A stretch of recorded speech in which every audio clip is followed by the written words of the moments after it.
সাম্প্রতিক সময়ে সামুদ্রিক ঘূর্ণিঝড় মিথিলির প্রভাবে ত্রিপুরা রাজ্যের ক্ষতিগ্রস্ত কৃষকদের আর্থিক সহায়তা প্রদান করা হয়।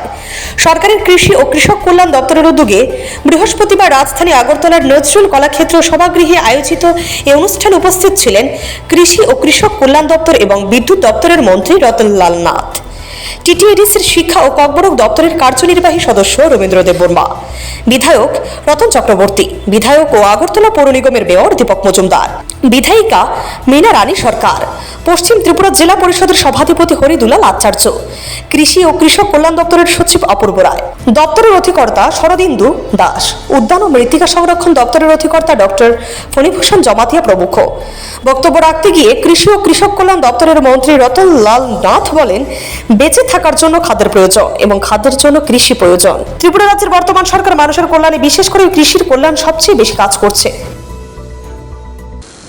এই লাইনটাই চিন্তা করতে পারে, অর্থাৎ অন্য দাতাদের আরো বেশি তাদের সকল রকম সাহায্য দিতে বাঁচিয়ে রাখতে হবে, তাদের যোগান দিতে হবে সমস্ত রকম আর্থিকভাবে হোক এবং সকল রকম সহযোগিতা করতে হবে।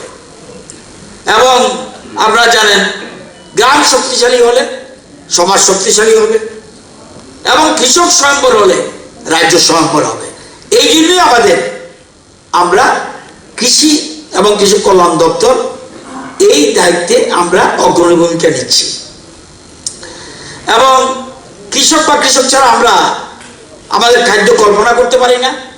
বেঁচে থাকার জন্য খাদ্য প্রয়োজন আর খাদ্যের জন্য কৃষি প্রয়োজন। সুতরাং রিলেশনটা আপনারা দেখবেন কেরম হবে। সুতরাং আমাদের চাষিরা হলো সবচেয়ে দুঃখী এবং নির্যাতিত।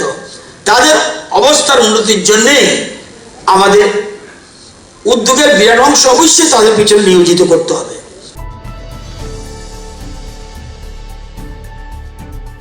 Bureau report, CNE TV.